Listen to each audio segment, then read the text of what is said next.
ආයිබෝවන්. අද මම ඉතුරු බත් වලින් දොඩොල් වගේ රසවත් කෑමක් හැදුවා. මේක හදන්න මම ගත්තේ ඉතුරු බත් ටිකක්. මේ තියෙන්නේ නාඩු හාල් වලින් හදපු බත්. මෙතන බත් කෝප්පයක් තියෙනවා. මම ඒක බ්ලෙන්ඩර් ජායකට එකතු කරලා වතුර වීදුරුවකුත් දාලා හොඳට බ්ලෙන්ඩ් කරගන්නවා. මේකේ බත් ඇට නැති වෙන්නම බ්ලෙන්ඩ් වෙන්න ඕනි. නාඩු බත් නෙමේ ඔයාලා කැමති බත් වර්ගයක් මේකට ගන්න පුළුවන්.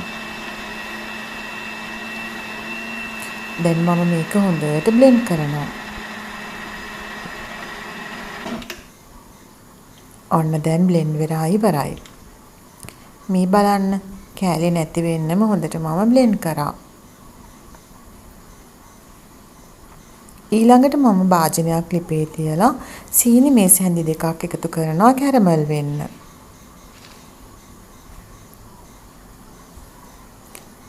දැන් මේකට හැන්ද නොදා රත් වෙන්න අරින්න ඕනේ. එතකොට තමයි මේක කැරමල් වෙන්නේ. ඔන්න දැන් හරි. දැන් මම මේකට මේ උණු වතුර ටිකක් එකතු කරා. දැන් සීනි කෝප්පෙකුත් ඕනේ කිව්වනේ. දැන් මම මේ ඉතුරු සීනි ටික මේකට එකතු කරනවා. මං කැරමල් කරන්න ගත්තේ සීනි කෝප්පෙන් මේස හැඳි දෙකයි. දැන් මම මේක හොඳට හැඳි ගන්නවා. නූල් ඇදෙන පදම වෙනකන් සීනි පැණි වෙන්න ඕනි වෙන්නේ නැහැ. සීනි ටික හොඳට දිය වුණාම ඇති. දැන් මේක මේ විදිහට පෙන දදායනකොට මම අර බ්ලෙන්ඩ් කරගත්ත බත් ටික මේකට එකතු කරනවා. මේ මම එකතු කරන්නේ කෝන් පිටි මේස හැඳි දෙකක්. ඔයාලට කෝන් පිටි නැත්නම් පාන් පිටි උනත් එකතු කරන්න පුළුවන්.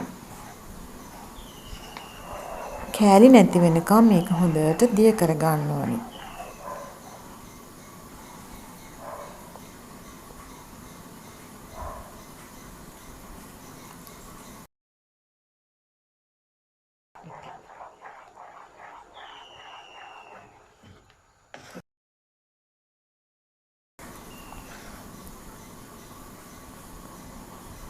දැන් මේක හොඳට දිය කරගන්නවා.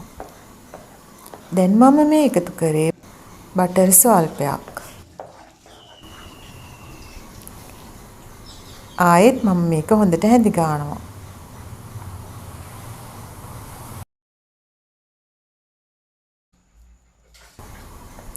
එනසාල් ටිකකුත් මම දැන් මේ එකතු කරා. මට බටර් මදි වගේ දැනුන නිසා තවත් බටර් ස්වල්පයක් දැම්මා. ආයෙත් මම මේක හොඳට කලවම් කරනවා. ඔන්න දැන් මගේ මේ දොඩොල් මිශ්‍රණයේ පදම හරි.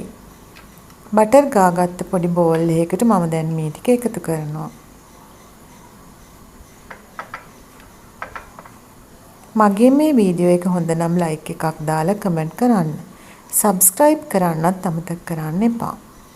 දැන් මම මේක හොඳට තුනී කරලා පැය භාගයක් නිවෙන්න තියෙනවා.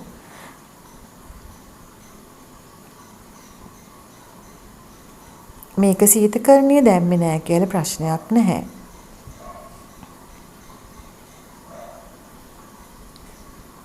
මම මේක පියනකින් වහලා දැන් නිවෙන්න තියා ගන්නවා. ඔන්න දැන් මේ පැය භාගයකට පස්සේ මේක කිසිම කරදරයක් නැතුව හොඳට ගැලවෙනවා. ඔන්න දැන් මම මේක කෑලි වලට කපා ගන්නවා. ඔයාලා කැමති ප්‍රමාණයේ කෑලි මේක කපා ගන්න.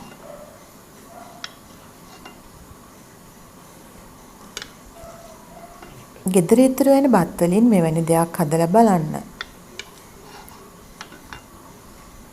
හවස තේ බොන වෙලාවට මේක කදිම රස කැවිල්ලක්. මගේ මේ වීඩියෝ එක බලපු ඔයාලට බොහොම ස්තුතියි. සුබ දවසක්.